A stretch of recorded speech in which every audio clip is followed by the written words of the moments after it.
Bem-vindos a mais um programa Coliseu. Hoje o programa é ao vivo, quer dizer, errou, dançou. A gente está aqui com Marcos Belízia, Flávia Ferronato e Luiz Felipe de Orleans e Bragança. A gente vai falar muita coisa que a gente vai perceber e que a gente vai tentar extrair dele de uma maneira muito simples, muito didática, para que você em casa entenda exatamente tudo aquilo que a gente quer que você entenda. Aqui a ideia não é ser uma coisa complicada. Estão de acordo? Perfeito. Luiz, primeiro eu queria te agradecer muito a sua presença. É uma honra, a honra vai ser depois. Eu vou falar primeiro que é um prazer ter você aqui. E graças a um pessoal que você conhece muito também, chamado Brasil Paralelo, Sim. eu assisti uma série que eu recomendo a todo mundo, que é A Última Cruzada, que explica basicamente a importância da monarquia ou da família real, e dos portugueses em específico, na construção de um Brasil. Tudo que foi feito pelos portugueses, todo o empenho de Dom João, de Dom Pedro mais para frente, para que isso aqui fosse um país maravilhoso. Eu me lembro até de números assim que saíram com 222 milhões de libras esterlinas, Dom João, quando saiu de Portugal. Quando teve que voltar, quando Napoleão perdeu a guerra, teve que voltar porque Portugal estava sofrendo... tinha, acho que parece nos cofres públicos, 15 milhões, uma coisa assim. Quer dizer, ele veio para cá e botou... Isso aqui tinha faculdade de medicina, tinha faculdade de engenharia, se eu não me engano, tinha coisas que jamais se pensou. E eu acho que assim... como a maioria dos brasileiros, de uma certa forma, fomos ensinados de que toda a catástrofe política que a gente é hoje já vem da monarquia, né? Então, assim, a gente tudo que tem de errado aqui vem porque aquelas brincadeiras de que Dom João usava pedaços de frango e que na realidade, assim, por favor, assistam Brasil Paralelo, A Última Cruzada, está no YouTube de graça. Se vocês não concordarem comigo, vocês vão dizer. Então, agora, como brasileiro, o que eu tenho para te dizer é que é uma honra ter você aqui. Obrigado. Porque você faz parte de uma família. Ele, para quem não sabe, ele é trineto, né, da Princesa Isabel. Ele vai contar um pouquinho para a gente o que é essa... Aliás, eu tenho essa vontade, né? Todo mundo deve ter, mas eu adoro ver filme de época e eu vejo as pessoas falando Your Highness, Your Highness, Your Highness, que é Vossa Alteza em inglês. Então eu falo, pô, eu nunca vou poder ser chamado de Vossa Alteza, mas chamar alguém já é alguma coisa bastante... Não é toda hora. Disney, né? Não é toda hora. Eu preciso antes merecer isso aí, não mereço, tá? Não, os seus ancestrais e você, por tudo que tem feito e por tudo que para o Brasil, merece sim, não é Obrigado. bobagem. Obrigado. Então, eu queria começar fazendo uma pergunta que eu acho que todo mundo gostaria de saber, assim, em primeiro lugar, na sua árvore genealógica, o que é, né, você em relação a Dom João ou Dom Pedro? E o que essa bagagem, o que essa tradição tão antiga te traz na bagagem? No que ele te transformou? O que você, por ser um monarca, se sente diferente, não diferente no sentido de hierarquia, de nada, mas assim, nas tradições, no conservadorismo, naquilo que a gente tem de essencial, o que isso te ajudou? Ou você ter contato com pessoas tão bacanas no passado, o que isso te ajudou? Bom, obrigado pela introdução, obrigado por estar aqui com Belízia, com o Fortunato aqui, tá, Ferronato. Ferronato, desculpa. E, olha, basicamente, eu acho que eu não me sinto diferente de qualquer pessoa. O meu contexto, de como minha mãe e meu pai me educaram, meu contexto de família, é bem parecido com o de qualquer outro paulistano aqui da região. Agora, quando você se expõe em diferentes situações, por exemplo, política, né? Quando eu fui trabalhar ou quando eu fui estudar, não havia nenhuma referência desse nível, porque o meu contexto era de trabalho, era de estudo. Mas quando você entra num contexto de política, aí vem tudo isso à tona. Então, toda essa bagagem, tudo aquilo que você supostamente é esperar de você de representar, isso vem à tona. E vem uma certa cobrança, uma certa expectativa. E isso é o momento em que eu sinto que tem algo de diferente. É em expor em questões políticas. Eu vivi toda a minha vida num contexto bem normal de ensino, estudo, viagem, morar fora, carreira profissional, independente de qualquer Até bastante no mercado financeiro. Né? Sim, mercado financeiro, última empresa de mídia, também na indústria. Então, eu tive uma experiência aí bem eclética. Mas, assim, a cobrança efetiva mesmo dessa bagagem genealógica, ela vem com a inserção na política, só nesse contexto. Agora, nesse contexto, o que eu tenho aprendido é que, ao menos no começo da minha exposição como ativista, começando ali, fazer algumas coisas em Facebook, fazer minhas opiniões, é que eu notei que tinha muita gente que prestava atenção e dava uma certa relevância àquela minha opinião. E eu considerava eles anjinhos da guarda, né? Porque eu não achava que minhas opiniões eram tão assim, importantes como acho que estavam dando importância a elas. No entanto, no contexto ali do momento, eu estava vendo que também era bem diferenciado. Então aquilo, de certa maneira, criou-se um vulto importante político, ao menos para mim, e um reconhecimento de que eu tenho que dar diferimento a isso, eu tenho que me comportar de uma certa maneira. O bom disso tudo é que, independente dessa bagagem, eu fui criado dessa maneira para, se precisar um dia ter que carregar essa bagagem do jeito que eu estou carregando, me é natural. Eu não sou diferente, como eu estou aqui com vocês, né, em política, ou quem me conhece da vida quando eu era na parte empresarial, na parte executiva ou até em ensino, né, na parte acadêmica, eu me comportava da mesma maneira. Tanto que até em campanha, quando eu me lancei candidato, um amigo meu que eu não via desde a formatura, desde que eu tinha 18 anos de idade, eu fui candidato com 49, e desde que eu não via ele todo esse tempo. Eu não falava com ele, não sabia dele, ele me liga e falei, olha, estou sabendo que você é candidato, está aqui dinheiro para a sua... Foi uma das maiores doações que eu recebi para a minha campanha. Então, ou seja, eu devo ter feito alguma coisa certa quando eu tinha 18 anos e estou representando isso agora com 49, 50 anos de idade. Então, agora, isso, como ele está no momento político, estamos no momento político que temos que nos manifestar de quais são nossos valores. Agora, eu diria que isso eu tomo mais cuidado também, né? E também me aprofundo naquilo que eu sou e naquilo que eu represento. Às vezes eu pulo algumas coisas para fora, tiro algumas coisas do meio que atrapalhavam, para representar mais fielmente isso. Então, é isso que eu acho que é importante agora. A família sempre foi uma família, toda ela, né? Todos os avós, pais, mãe, primos, todos pensavam de uma certa maneira, então não tinha... Eu tive muito privilégio nesse ponto. Eu acho que eu nunca tive um momento que eu tive um desvio, assim, uma influência que me levasse... Não tinha nenhum esquerdopata na família? Não, nem próximo disso. Aquelas brigas de família. Né?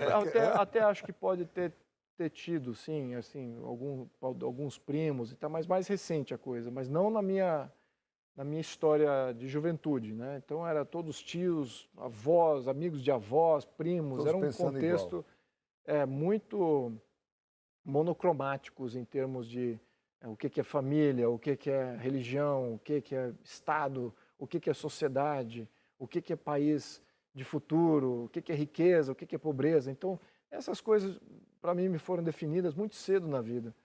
E eu diria que quando eu tinha 14 anos, eu até estava resgatando isso, quando é que eu virei o que eu sou hoje, assim, e quando eu comecei a crescer nesse pensamento, foi quando eu tinha 13, 14 anos, eu vi uma entrevista de um garoto também na televisão, e aí o garoto estava chorando, ele tinha minha idade, eu fiquei também abalado, e eu perguntei para minha mãe por que ele está chorando e tal.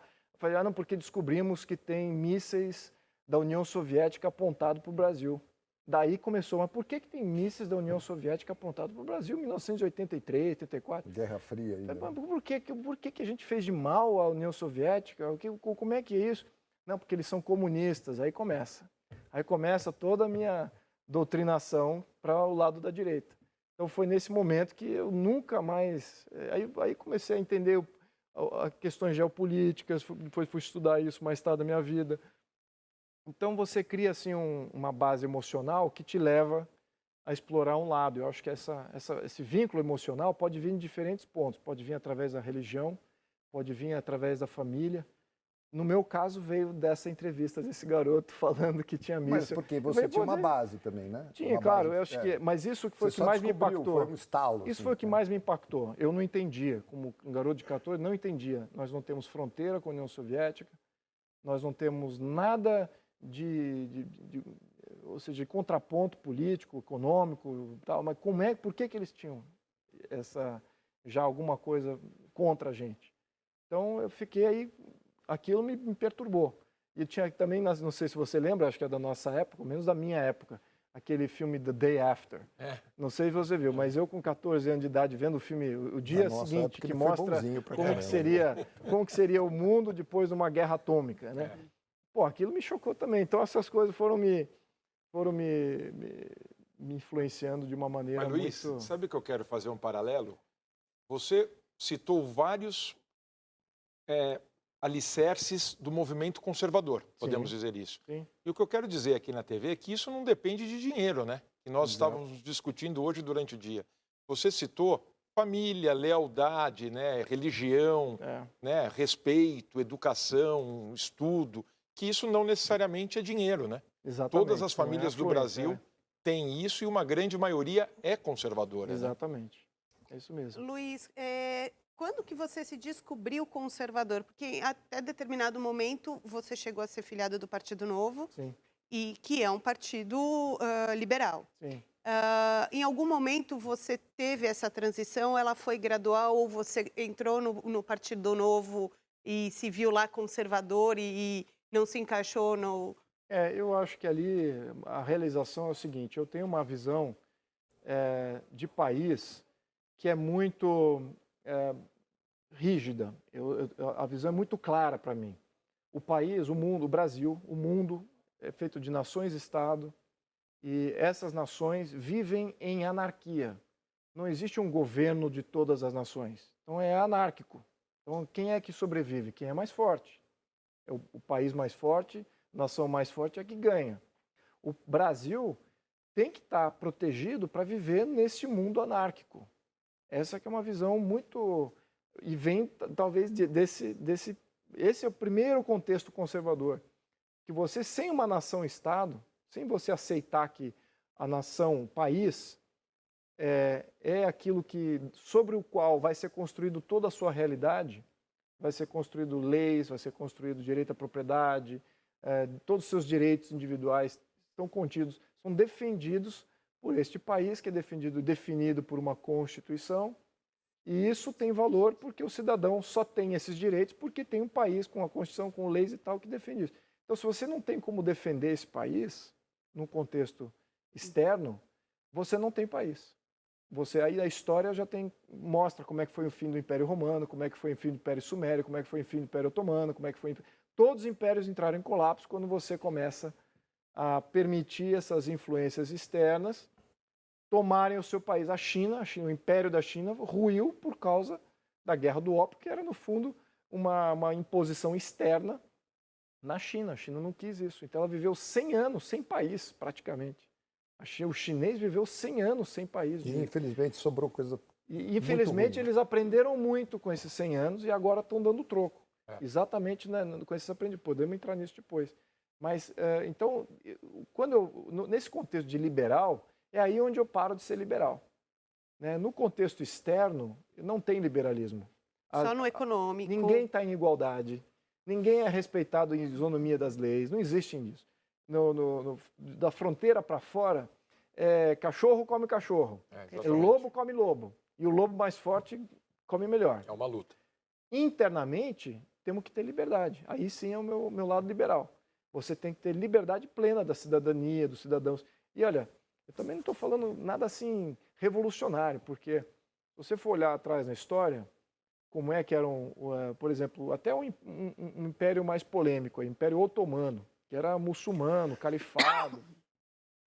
Mas o que era o Império Otomano? Que foi um império de grande sucesso, né? Durou 500 anos, foi mais recente, acabou com a Primeira Guerra Mundial, mas ele era exatamente uma armação similar, em que para fora, da fronteira para fora, e o contexto territorial era defendido por uma elite bélica bem protegida, bem armada. Internamente, o poder era civil. Existia liberdade de imprensa, existia liberdade de língua, liberdade de leis internamente. Cada religião, então, todas as religiões estavam representadas. Estou falando do Império Otomano, que era muçulmano, ao menos na sua base ali. Então, eles permitiam tudo. Então, era muito... promissor, era muito interessante dos povos se tornarem parte do Império Otomano. Assim é a questão hoje dos Estados Unidos, por incrível que pareça. Eles têm uma chancela externa, de política externa, bem agressiva. Tem base militar em todo o mundo, ele tem uma presença, tem o poder de negar todos os acordos comerciais entre países em todo lugar do mundo. Então é uma visão bem agressiva. Agora, internamente, os Estados Unidos é um país considerado livre. Então, isso aqui, o Brasil é exatamente o contrário. Estamos exatamente no contexto ao contrário. Nós privamos o cidadão brasileiro de ter liberdades, violamos essas liberdades individuais com uma frequência inacreditável, não deixamos ele agora mais do que novo, e estamos abertos a influências externas. Então nós estamos o oposto daquilo que eu defendo como aprendizado. Aliás, a maioria dos cientistas políticos talvez concordariam comigo que para a preservação da nação-estado, o nosso modelo é o pior. Então a gente tem que inverter. Temos que ter uma carapaça dura de proteção e liberdade interna. E, não querendo voltar aqui para responder a sua pergunta, mas voltando para responder a sua pergunta, eu achava que ali nesse contexto do Partido Novo, isso não estava bem exposto. E, então, efetivamente, você pode traduzir isso, fala assim, mas então eu sou mais nacionalista. E sim, eu acho que eu sou mais nacionalista em algumas questões de política externa, eu sou mais nacionalista sim. Nas questões de liberdades internas, isso não tem nem como... Eu acho que é um modelo diferente, é um modelo nacional-capitalismo, né? A gente conhece muito bem o nacional-socialismo, né? Que é a vertente do PT, né? Que é fechado para fora e fechado dentro também. Né? Então eu sou fechado para fora, mas eu sou aberto dentro. Então essa que é a distinção aqui. Muito bom, viu, né? A pergunta que você fez, você viu isso a resposta. Isso foi só uma perguntinha, eu falo muito. Não tem ideia o prazer que é aprender, né? Você fica só olhando, falando, meu Deus foi um período do Novo que mudou também, né? Foi, acho que... Era o início do Novo que tinha outra roupagem, ali era nova, né? Também, exatamente. Ali que hoje já não é tão novo. Exato, agora tudo mais... As máscaras caem, na realidade, né? Exatamente. Não tinha nada de novo. Nada de novo. Aliás, a única coisa que ele tinha de novo era o nome. Era o nome. E a cor. A cor, que nem sei qual é, para ser sincero. Laranja. Mas, assim, é um partido, vou defender o Novo aqui, não sendo do Novo, mais do Novo. E, assim, desejo sorte para eles, mas é um partido organizado, um partido que tem ali... Que tem bons nomes, né? Tem integridade, ao menos, nos intentos, né? E, infelizmente, os outros partidos estão numa situação péssima do ponto de vista nosso, olhando como cidadão, olhando para os partidos. Não há partido que você fala assim, esse aqui é confiável, esse aqui vai ser bom, esse aqui não se envolveu em corrupção, esse aqui não tem passivo oculto. Não, todos ali têm algum problema. Você tem que fazer uma balança. Tem que fazer uma balança. Do ponto de vista dos partidos, do ponto de vista dos partidos, eles estão achando maravilhoso. Temos mais dinheiro e mais liberdade para usar o dinheiro do contribuinte. E não precisamos ser democráticos, não precisamos abrir o nosso sistema partidário para ninguém. E vamos proibir voto facultativo, e vamos proibir candidatura independente. Então eles arrebanham todo mundo. Disso, que é uma coisa fundamental. E você tem que o começo da corrupção. A grande verdade é que partido político tem dono. Essa que é a grande verdade. É o começo da corrupção. Tem mais partidos porque os partidos têm dono. Exatamente, tem dono. Se o partido fosse aberto, democrático, capaz de aceitar essas vertentes, essas diferentes facções, né, ou diferentes... não facção é um nome pejorativo, mas as diferentes...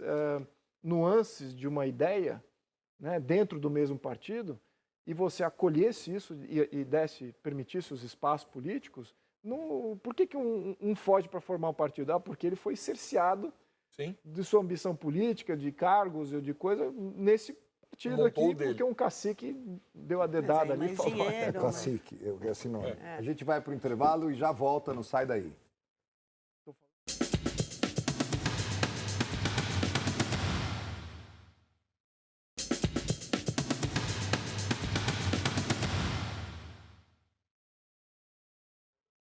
De volta com o programa Coliseu, hoje com Luiz Felipe de Orleans e Bragança, que é deputado federal, ativista político, cientista político, deputado federal e ativista. Sim. Que a gente também vai falar, para não esquecer, sobre o Acorda Brasil, que é um movimento muito bacana que você é líder. Sim. É isso? Não, sou um dos contribuidores. Mas você é uma das pessoas que inventou isso, ou que lá começou com eles? Sim, a gente começou com isso. É um grupo de discussão de política mais qualificado e e que está envolvido aí para fazer mudanças mais perenes, né? Para realmente fazer mudança. Menos mobilização e mais mudança e influência de cabeça também. A gente terminou o bloco falando sobre a tal da, quem sabe um dia, candidatura independente, porque a gente sabe que os partidos nesse país têm donos mesmo, né? Donos que sim, pegam dinheiro do fundão e usam como querem, fazem o que querem, prestam as contas que querem, do jeito que querem, da maneira como querem. Ou seja, na minha opinião, uma das maiores barbaridades. Não sei se existe esse tipo de coisa em outro lugar do mundo. É bem provável que não, porque aqui a gente tem coisas que só aqui existe. Eu acho que, inclusive, Tribunal Superior Eleitoral só existe aqui, não é isso? É mais ou menos que nem jabuticaba, só existe aqui. A pergunta, e eu sei também que o Marcos estava falando, que você tem vários projetos, mais de 60 projetos já, que na realidade são projetos que eventualmente não são aprovados, porque são projetos que na sua maioria, mexe numa estruturação política e administrativa que vai contra tudo aquilo que existe. Né? Então, é muito difícil ser aprovado, porque vai contra os benefícios que eu tenho, as vantagens que eu tenho. Por que eu vou aprovar alguma coisa que vai me tirar alguma coisa? É o pessoal e não o público. Então, né? a pergunta, qual a chance que você vê a médio, curto prazo, eventualmente, de a gente poder, se você, por exemplo, quer dizer, a gente está aqui do lado, com certeza, né, de uma pessoa que seria prefeito de São Paulo. A gente está 100%, acho que eu nunca vi na minha vida uma eleição para a prefeitura da cidade mais importante do país. Com certeza, né? De uma maneira tão absurdamente baixa, ralé. Eu quero sem fazer nenhuma uma opção, parte, né? Fabrício. Teve um movimento muito forte no nome do Luiz Felipe. Não, mas eu participei, eu digitava lá, príncipe prefeito, hashtag príncipe, eu acho que eu fiz 1 milhão de vezes. Vários falaram, nesse a gente vota, né? Não, e assim, eu não tenho a menor dúvida que ele estava eleito. Ponto. Se bobear no primeiro turno e acabou. Eu tenho uma grande ideia o porquê não aconteceu. Obviamente, politicamente falando, a gente não vai entrar em detalhes aqui, mas botar quem foi colocado no lugar dele é o tal da política de tesoura, né? Então, assim, se eu vou botar uma pessoa que é uma pessoa que vai me tirar voto e que pode ganhar de mim, é melhor eu pegar todo esse fundão e usar o dinheiro como eu quiser e botar uma pessoa que tem 0 de chance, porque aí, né, tem partidos poderosíssimos por trás. Mas a pergunta, você acredita que a gente tem possibilidade de, a curto prazo, médio prazo, a gente poder ter a tal da candidatura independente? Olha, eu acho que sim. Eu acho que a curto prazo, para mim, é 2 anos. Né? Sim, para as próximas eleições. O mercado tem financeiro, chance? curto prazo, é dentro de 1 ano. Né? Eu estou falando aqui. Não, mas é isso que eu pensei. Eu ia até falar. Para as próximas eleições a governo e presidente, existe alguma chance disso? Eu acho que sim. Por quê? Primeiro, você tem uma situação de conscientização que os partidos políticos no Brasil estão agindo contra o interesse da sociedade de se darem mais privilégios, se darem mais dinheiro e se darem mais liberdades de como usar esses privilégios sem nenhum crivo, sem nenhum monitoramento aí mais acirrado por parte da população ou por parte até do Estado. Então você está criando uma panela de pressão em que está gerando aí uma anomia. O que significa isso? Um distanciamento do que você acha, do que o povo quer e do que o político quer, do que o político representa. Então esse distanciamento está aumentando. Os partidos políticos estão caindo em desmerecimento, em estar usando o fundo eleitoral que poderia estar sendo usado contra a pandemia, contra as questões de saúde. Não ser aprovado é uma coisa, então, né? Assim, as pessoas morrendo. Pois é, então você tem um movimento de distensão muito grande aí. O outro ponto, nós já assinamos um tratado da Costa Rica, muito tempo atrás, e um candidato a prefeito na legislatura passada, 2016, o Dr. Mesomo, do Rio de Janeiro, um ativista, que também é monarquista, queria ser candidato a prefeito do Rio de Janeiro. Negaram a ele essa possibilidade nos partidos. Claro, não fazia parte do esquema, não fazia parte dos partidos, ele queria entrar direto como sendo o prefeito do partido de jeito nenhum. Muito bem. Então ele acionou esse tratado de Costa Rica, fez uma mobilização internacional. Agora o nosso STF é obrigado a responder a essa questão. Poxa, tem aqui um cidadão brasileiro que foi lesado no seu direito de ter o direito de se candidatar. Porque esse tratado nos dá esse... Dá o direito. Todos os maiores, assim, somos o único da lista dos 20 maiores países, 30 maiores países, que nunca não tem candidatura independente. Mas você acredita que então, para 2022 já terá? Eu acredito que alguma coisa, eu espero.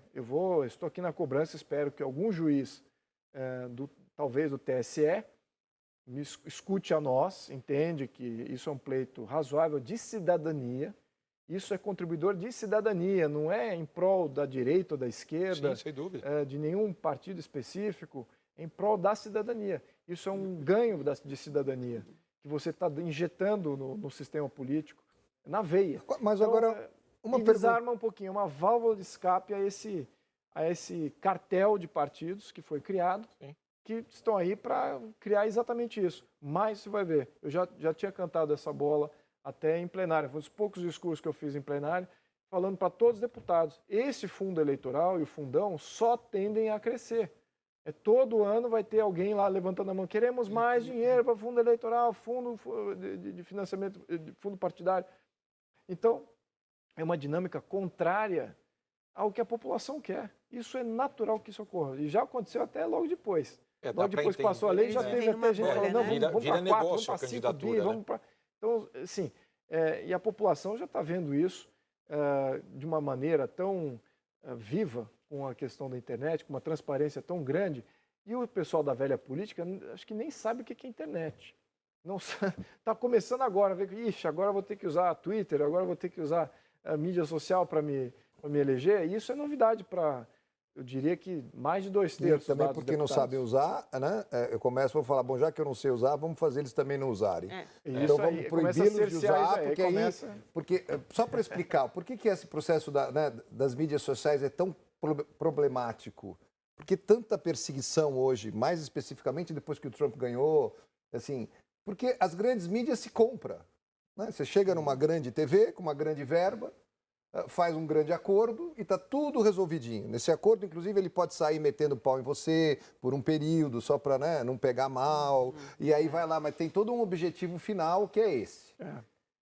No momento em que você começa a usar uma mídia que não é comprada e que é completamente espontânea, isso gerou um pavor nas pessoas que não sabem usar isso direito, que eu também digo, por que a mídia social teve tanto influência no conservadorismo, principalmente, e na parte mais à direita? Porque ela fala a verdade. Quando você está escrevendo ali, você está escrevendo com o teu coração, você está escrevendo a verdade. Isso mesmo. Eu pergunto para as pessoas, mas por que a esquerda é tão organizada e a direita é tão meio desorganizada? Eu vou falar, porque você, para contar uma mentira, você tem que se organizar. Não é? Então eu vou falar para você que eu estava no Rio, mas na realidade eu estava em São Paulo.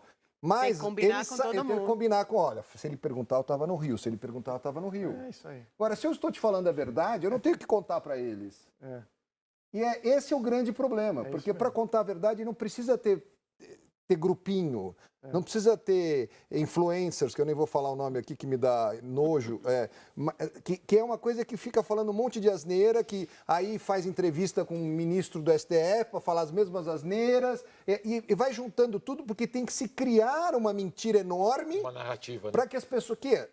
A palavra narrativa é uma palavra educada para uma mentira enorme que eles inventam, né?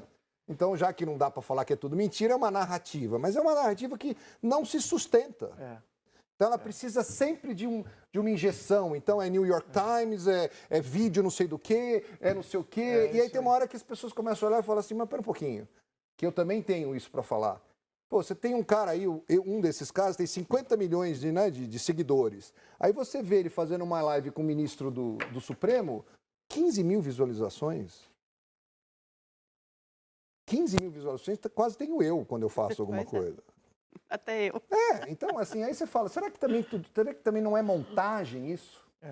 Será que também não foi um personagem criado com dinheiro de fora, com dinheiro de... E você veja os artigos dos grandes jornais.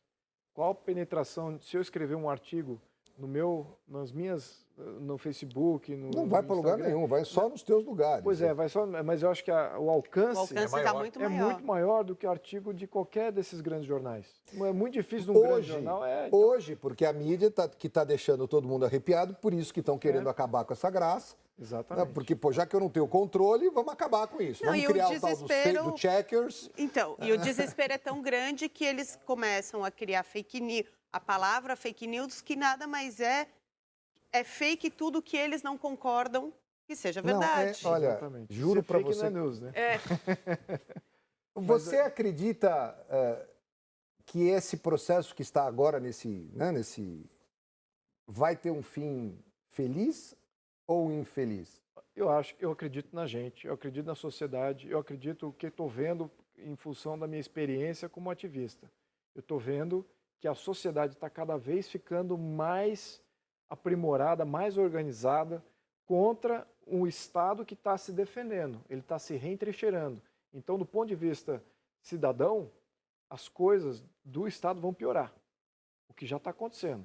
E, juridicamente falando, olhando a Constituição, as leis, o Estado está se protegendo dessa sociedade que está se organizando e muito rápido e muito bem, com uma consciência muito mais ampliada.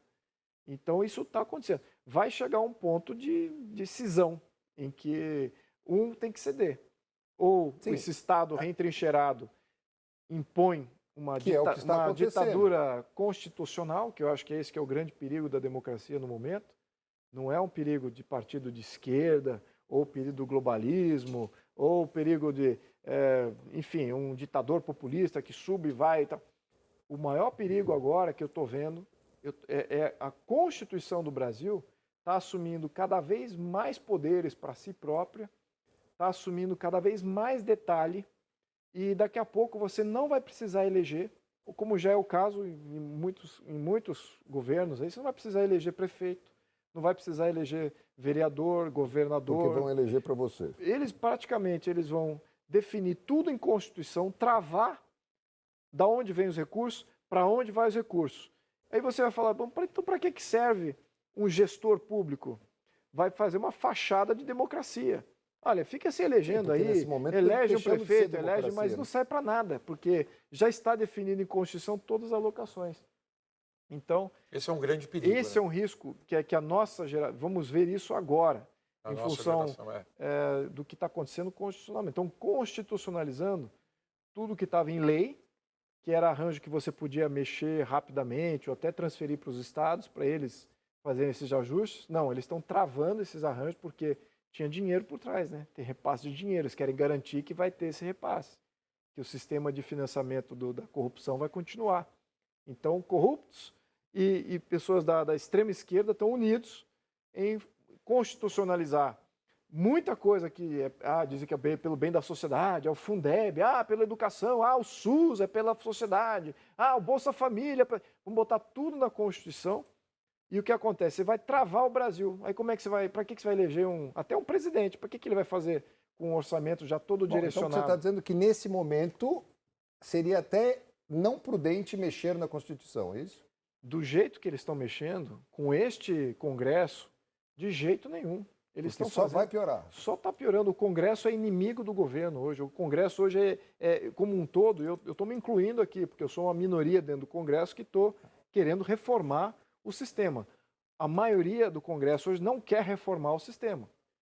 Os deputados e senadores reformistas, por excelência, aqueles que foram eleitos com uma mensagem reformista, que quer mudar o sistema, quer acabar com a corrupção, quer liberalizar a sociedade brasileira, é uma minoria. A maioria, e a população elegeu deputados e senadores que não querem mexer em nada. E isso que é a grande ruptura de consciência que precisa acontecer na sociedade. Não é a sociedade eleger os seus, é a sociedade convencer os seus pares para não eleger aqueles que não querem mudar nada. Esse que é a grande Isso já desafio. Vale para vereador agora. Para vereador, para deputado, para todo mundo. Isso é uma coisa, eu tenho muita ansiedade em relação a essas eleições agora, até para ter uma resposta se de fato o povo está acordando. Pois é um termômetro. você sente, vai ser um termômetro, não vai ser um achismo, vai mas, ser bom. Mas estamos dormindo ou estamos acordando? Esse termômetro é muito importante para a eleição do presidente da Câmara dos Deputados no ano que vem. Sim. E um bom nome seria o nome da ministra da Agricultura, Tereza Cristina, que ela, me parece, ela é uma deputada do DEM, Sim. e ela é um bom nome que conversa com todos os lados na Câmara, né? Sim. É necessário alguém que vá fazer um balanço.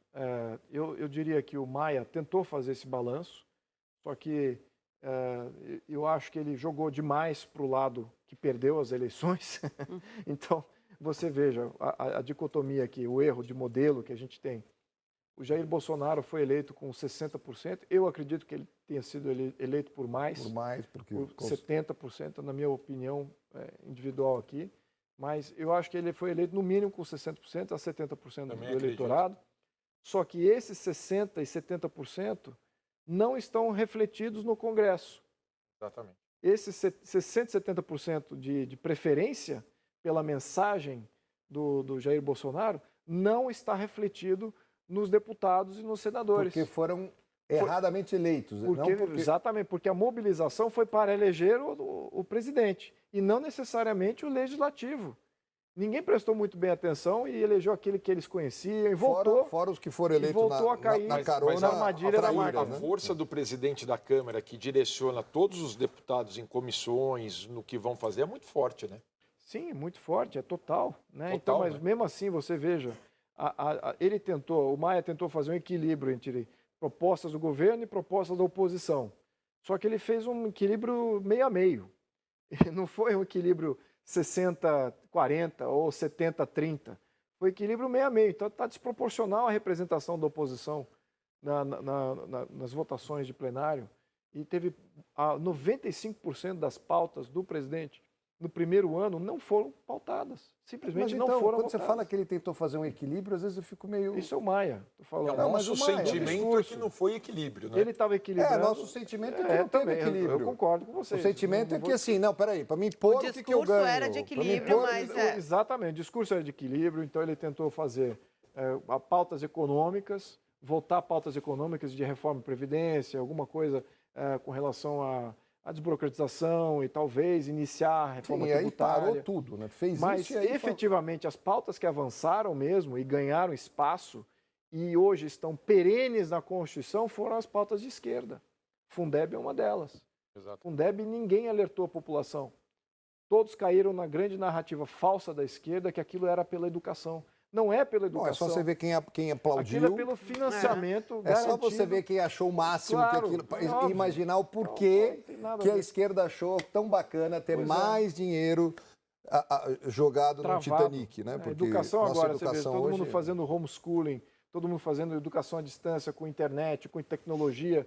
Você vai travar em Constituição o modelo que gerou os piores índices PISA. Estamos lá embaixo no índice PISA. Não, nós estamos na frente de Cuba e Venezuela. Tá bom. A gente vai para o intervalo e já volta, não sai daí.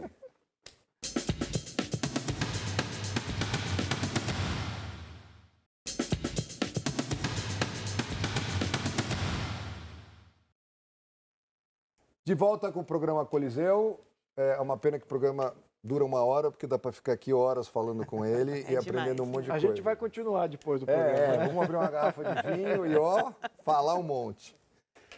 A Flavinha estava aqui do lado questionando sobre uma coisa que eu tenho muita certeza, e o Marcos também, sobre a veracidade dessa coisa que todo mundo fala agora, chamado coronavírus. Qual é a pergunta que você tinha? Se você acha que o coronavírus é um vírus chinês mesmo fabricado. Eu acho. Agora, infelizmente, eu só posso falar eu acho. Gostaria de ter a comprovação. Talvez nunca tenhamos a comprovação de que aquilo, de fato, é um vírus fabricado. Mas tudo indica, na minha opinião, olhando as consequências, como é que ele se alastrou para os interesses, como é que ele encaixa em vários interesses geopolíticos, por que essa especulação dele ser fabricado faz todo sentido. Então, fabricado ou não, veio de lá, isso a gente sabe, e tem impactos que beneficiam, sim, o jogo chinês, e que beneficiam o enfraquecimento do Ocidente em geral. Vamos só terminar aqui, vamos lembrar que o Ocidente, a gente viu a influência que a OMS, que é uma organização mundial, não brasileira, não de nenhuma nação, já influenciou diretamente em todos os países a assumirem uma política única. Enquanto que os países que convivem com epidemias, que são vizinhos da China, eles não têm políticas diversas. Eles não seguem a OMS. Eles convivem com o perigo China de uma maneira muito mais presente, porque são vizinhos de fronteira, tem interferências marítimas a todo ponto, até disputas de fronteira com um país como a Índia. Então você tem ali uma situação em que esses países tomam medidas conforme os seus interesses, as suas avaliações, os seus próprios estudos do vírus. Eles não ficam dependendo de um OMS lá em cima, passando regra, de acordo com os nossos estudos tem que fechar tudo, temos que bloquear a quarentena geral. Então esse tipo de subserviência só acontece no Ocidente, não acontece no Oriente, sobretudo com aqueles que convivem com pandemias recorrentes. 4 países aqui: Taiwan, Singapura, Japão e Coreia do Sul. São países de políticas de lidar com o vírus totalmente diferentes. Restringiram algumas coisas, liberalizaram outras, mas nenhum ali seguiu a OMS. Então, isso que a gente tem que levar esse alerta a todo gestor público brasileiro para ter autoconsciência. Se você vai nomear um secretário de saúde, se você vai nomear um ministro de saúde, faça um juízo de valor interno e que seus subalternos não respondam à OMS, não sejam infiltrados desses movimentos mais supranacionais, que é o caso aqui do Brasil na minha Você, leitura. inclusive, você foi o relator, você entregou um projeto executivo de sua autoria, uma indicação falando sobre uma dívida que supostamente existe com a OMS, que diz que o Brasil deve 170 milhões para a OMS. É isso aí. Agora, quanto que dá para cobrar deles pelo monte de estupidez que eles falaram? Exatamente. E a quantidade de prejuízo que eles trouxeram para nós. Então, pagar, né? Não somos nós que devemos para eles, aqueles que nos devem bilhões. A gente já está mais avançado que os Estados Unidos porque a gente está devendo para a ONU. É melhor do que a gente não precisa pagar isso, mas acho que a gente vale um processo, sim, em função dessas orientações, porque eles pedem atenção a eles. Eles se justificam dizendo é necessário um poder global, porque algumas pautas, algumas situações a nação não consegue resolver sozinho. Então, eles estão pedindo essa atenção, eles estão pedindo mais recursos e mais poder. Então, vamos cobrar ele de acordo. Então, agora você quer ser responsável pelas suas opiniões, então agora honre aqui com um processo de fechamento completo de quarentena, às vezes até desnecessário em algumas áreas. Então, Luiz, o professor Olavo de Carvalho diz uma coisa interessante, que a gente só vai ser possível analisar o que aconteceu agora com o vírus chinês daqui a 20 anos. Porque agora realmente é muito cedo, né? Porque quando você analisa os dados da OMS, até pouco tempo atrás ela estava falando que a China tinha morrido 8 mil pessoas. Como pode um país com 1,4 bi de pessoas morreram 8 mil pessoas? Sim. Então fica difícil qualquer análise nesse momento, né? E quem vê a história da China dos últimos 100 anos, né, da Guerra do Ópio, até a implantação do comunismo com Mao Tse-tung, você vê tudo que eles aprenderam e o reverso que eles estão agora aplicando. Eu até falei aqui um trocadilho, que a Guerra do Ópio do século XIX, o ópio era para a China no século XIX e o que o coronavírus é para a China no século XXI. É exatamente essa aplicação de aprendizado, porque naquele momento a China sucumbiu aos interesses externos que vieram impor, porque a China não estava armada, a China não tinha exército, não tinha marinha, não tinha como se proteger. Países europeus menores, mas muito mais bem organizados para a guerra, vieram e impuseram as suas condições. Então, assim, vamos fazer tráfico de drogas dentro da China, e era proibido o tráfico de drogas na China, desde aquela época. Aliás, nunca foi, até depois, com o comunismo, etc., nunca foi. E eles impuseram condições assimétricas, dizendo, não, a gente vai impor aquilo que a gente quer aqui. Queremos terra, queremos acesso a recursos naturais, queremos os portos. E o que vocês ficam? Vocês ficam com a possibilidade que a gente não vai te invadir. Então, é uma troca justa? Não é uma troca justa. Mas então todos os países da Europa vieram conclamar pedaços da China no século XIX. E a China se esfacelou como Estado-nação protetor da sua cidadania, porque o ópio contaminou uma parcela gigantesca da população, até 30, 40 milhões de pessoas foram contaminadas com ópio, inviabilizou a burocracia, inviabilizou o exército, inviabilizou as indústrias, tudo aquilo que a China produzia. Então, o que eles estão vendo agora? Bom, vamos contaminar o Ocidente, eu estou aqui assumindo aqui, mas como estratégia geopolítica é brilhante.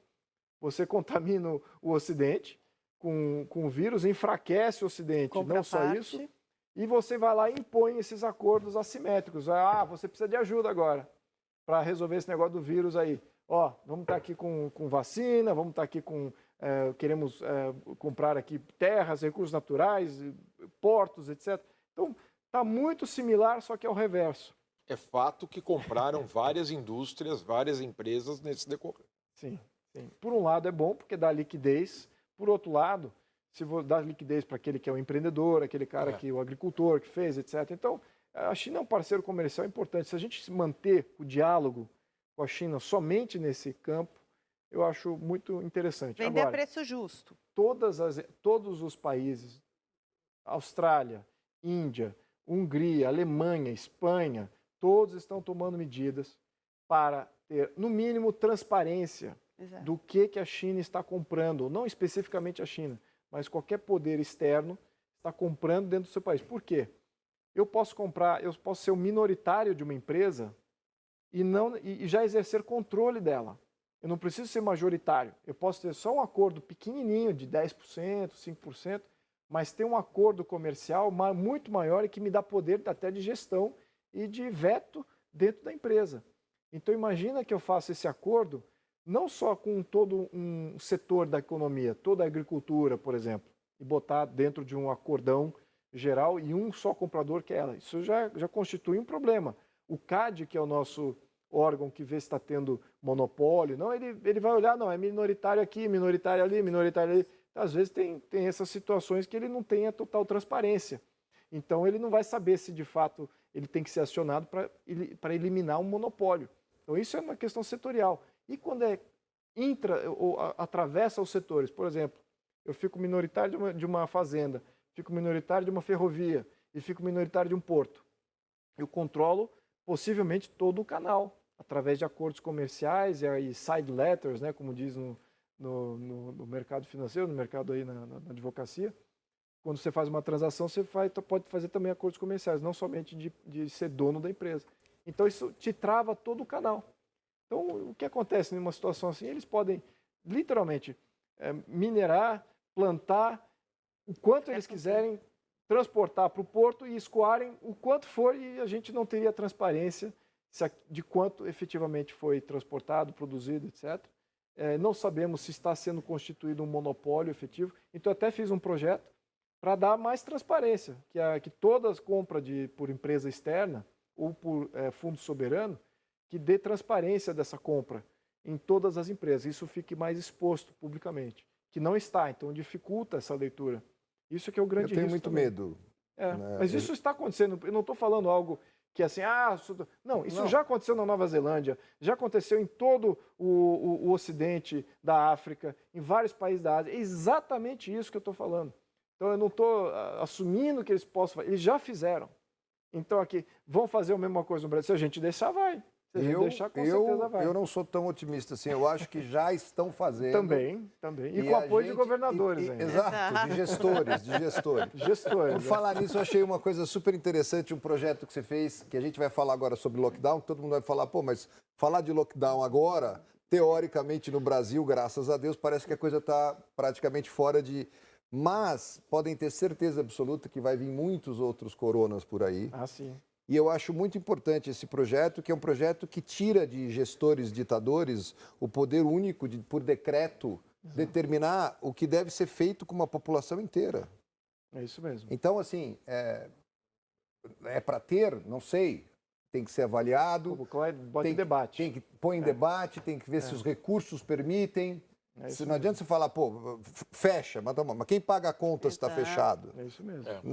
Eu tenho certeza absoluta que dessa forma que foi feito aqui, tem muito dessa coisa por trás de baixar o preço de tudo, para esse dinheiro vermelho entrar aqui dentro e comprar a preço de banana, um monte de coisa. Me parece que, inclusive, Eu li outro dia, não posso afirmar, mas que o problema no arroz em Curitiba, também ele já pertence, a maioria das grandes cooperativas já pertencem a eles.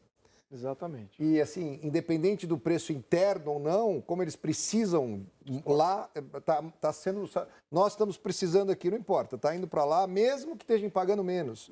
Essa história do tal do coronavírus que foi achado numa asa de frango congelada, não sei aonde, você lembra dessa história? Então assim, quando você fala, pô, eles são parceiros importantes, são, pelo poder econômico, mas, por outro lado, são parceiros absurdamente desonestos. São parceiros que vale tudo para conseguir dar de comida para 1,5 bilhão de pessoas. Isso mesmo. Eu falei uma coisa importante também, que eu acho assim, para eles terem tomado essa decisão, e para mim foi isso, de fazer todo esse complô contra o mundo, ao contrário do que parece, né? Porque parece que fizeram porque estão tão fortes que querem dominar o mundo. Não, eles estão tão desesperados que eles precisavam enfraquecer o mundo, porque senão ia começar a aparecer as tripas deles. Eles iam ser engolidos, e as pessoas iam entender que eles não eram nada daquilo que eles parecem ser. É provável também, considerando que a gente não sabe os números da China. Não tem como avaliar, né? É muito difícil. E que eles têm feito estatizações agora com o Xing, nacionalizaram 300 empresas, quase 300 empresas, e continuam. Então eles estão indo ao reverso do que eles estavam tomando desde os anos 70, 80, com Deng Xiaoping, que era um liberal dentro do Partido Comunista. Eles reverteram completamente o fluxo. Então agora estão reestatizando, então eles estão virando quase que um Brasil. Uma Argentina. Eu ia falar, uma Venezuela, uma Argentina. Então, então essa janela de influência e de poder, de fato, ela vai ser reduzida. Porque macroeconomicamente você tem limites, você não pode reassumir a sua economia toda pelo erário público e se endividar, e alguém vai pagar essa conta eventualmente, algum lastro vai sair. Então aí a tua sobrevida como um país independente, autônomo, estável fiscalmente é curto. Né? Você estatiza tudo é nacionalizado, o controle central de tudo, volta ao que era o modelo soviético, a falência está logo ali. Né? Uma ruptura falimentar agora. Vamos ver, né? A gente tem 2 minutinhos. Eu quero que você fale um pouquinho sobre essa obra, que é linda de morrer, muito bem feita. Não, verdade, eu já tenho 2 livros, eu sei o que é fazer um livro bacana. Fala um pouquinho dela.